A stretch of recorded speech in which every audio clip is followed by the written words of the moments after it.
ವಿಜಯಶಾಲಿಗಳಾಗಿ ಪಾಂಡುಪುತ್ರರೇ, ಪರಮಾತ್ಮ ವಿಜಯಶಾಲಿಗಳಾಗಿ ಪಾಂಡುಪುತ್ರರೇ.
ಓದವನಾರು ಕೃಷ್ಣನಲ್ಲವೇ?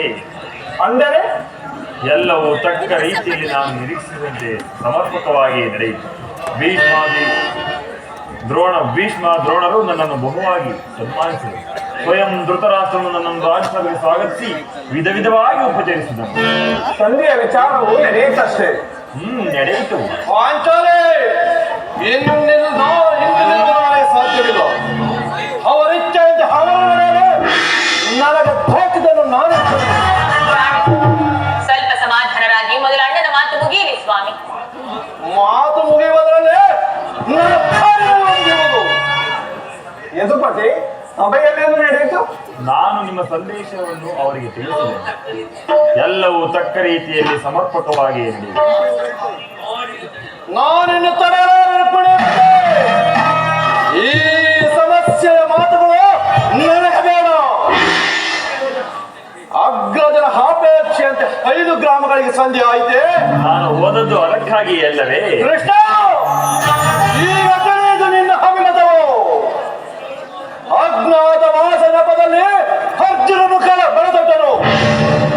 ಈ ಸಂಜೆಯ ವಿಚಾರದಲ್ಲಿ ನಮ್ಮೆಲ್ಲರಿಗೂ ಪಡೆದೊಳಿಸಲು ಹವಣಿಸುತ್ತಿರುವೆ.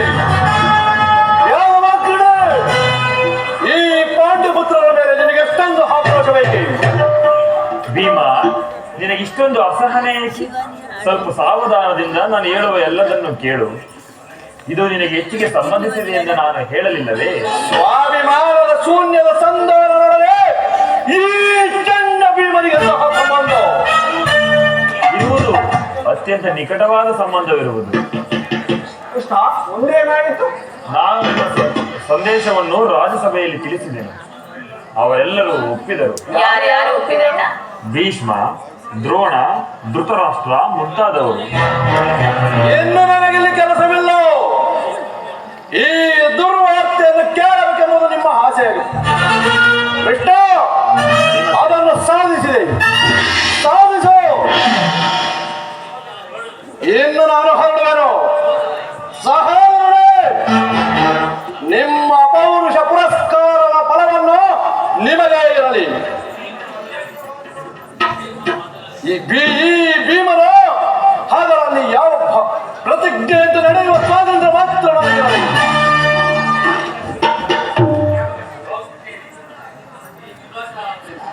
ಯಾಜ್ಞಸೇನಿ. ಯಾಜ್ಞಸೇನಿ. ಭೀಮಸೇನ, ನೀನು ನಿಜವಾಗಿಯೂ ಹಿಡಿಂಬಾಪತಿಯೇ? ಇಷ್ಟೊಂದು ಕೋಪವಿಲ್ಲದರೆ ಆ ರಕ್ಷಸಿಯನ್ನು ಆಳುವುದು ಹೇಗೆ ತಾನೇ ಸಾಧ್ಯ? ಸ್ವಲ್ಪ ಸಾವಧಾನದಿಂದ ನಾನು ಹೇಳುವ ಎಲ್ಲದನ್ನು ಪೂರ್ಣವಾಗಿ ಕೇಳು. ಕೃಷ್ಣ, ನನ್ನನ್ನು ಸುಮ್ಮನೆ ಕಾಣಬೇಡ. ಈ ಸಂಧಿಯ ಸುದ್ದಿಯು ಒಪ್ಪಲು ನನಗೊಪ್ಪಲು ಒಪ್ಪಲು. ಭೀಮ, ನಿನಗೆ ಒಪ್ಪುವ ವಿಚಾರವೂ ಹೊಂದಿರುವುದು.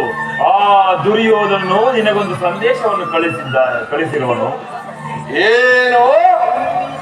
ದುರ್ಯೋಧನನ ಸಂದೇಶ? ಹಾಗಾದರೆ ಅದರ ಉದ್ದೇಶವು ಸಂಧಿ ಅಲ್ಲ. ಕೃಷ್ಣ, ಹೇಳು ಏನು ಆ ಸಂದೇಶ? ಭೀಮ, ಅದನ್ನು ಕೇಳುವ ಮೊದಲು ನೀನು ನನ್ನ ಬಳಿಯಲ್ಲಿ ಕೈ ಕಟ್ಟಿಕೊಂಡು ಕುಳಿತುಕೊಳ್ಳಬೇಕು.